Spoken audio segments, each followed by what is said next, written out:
Ассаламу алейкум, урматтуу туугандар. Баланы тарбиялоо боюнча акыл эмес, бир-эки ой менен бөлүшүп кетейин деп атам. Ар ким баласын өзү ар кандай тарбиялайт. Мечиттен келе атсак жаңы эле кичинекей бала. Кичинекей дегенде кандай акыл эсине кирип калган эле бала. Атасы сүйлөп атса укпай илип атат. Атасы эй десе, атасына фак yüzүн көргөзүп атат. Ойлоп койдум. Бул фак yüzүн көргөзгөн бала чоңойгондо да атасына далайды көргөзөт го дагы.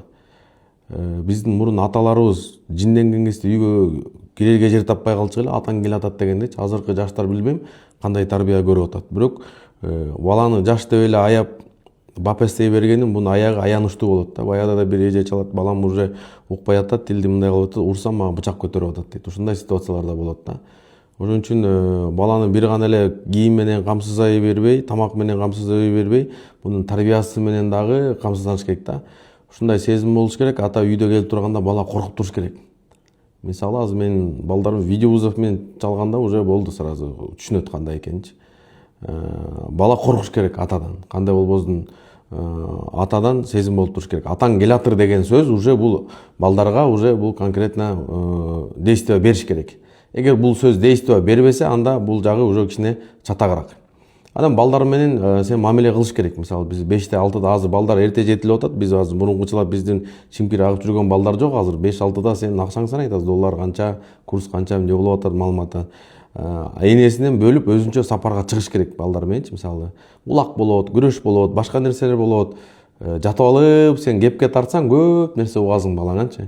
Сүйлөшүп, бала мындай бол, тигини кантип ойлойсуң, тиги жөнүндө оюң кандай, бул жөнүндө кандай десең, ал общение болот.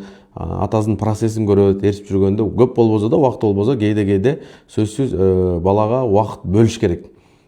Канчалык сен балаң чоңоюп атканын, аң сезимин көрөсүң дагы, анан кийин биз баягы кичинекей болуп атат, деп эле конфет берип эле алдап койбостон, мындай жакшылап көңүл бериш керек. Анан эң негизгиси балага иманды үйрөтүш керек.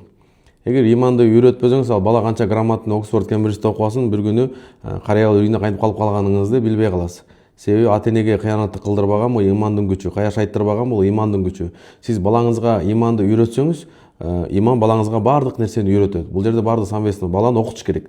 Кымбат окуу болсо дагы окутуш керек. Балаңызга кеткен окуу бул эң чоң инвестиция. Кыргызда сөз бар: көчөт тиксең өмөзүн татасың. Балаңызга иманды дагы, илимди дагы баарын туура бериш керек. Эгер сиз балаңызга иман үйрөтпөсөңүз, сиздин тапкан ашыңызды айдын мегам чачып коюшу мүмкүн. Көрүп атпайбыз, депутаттын баласы тигин тебелеп кетти, мас болуп кетти, тигин уруду, тигин тумшугун талкалады, мындай кылды, тигиндей кылды, сизди кор кылат. Ошого иман, анан илим сөзсүз балага керек.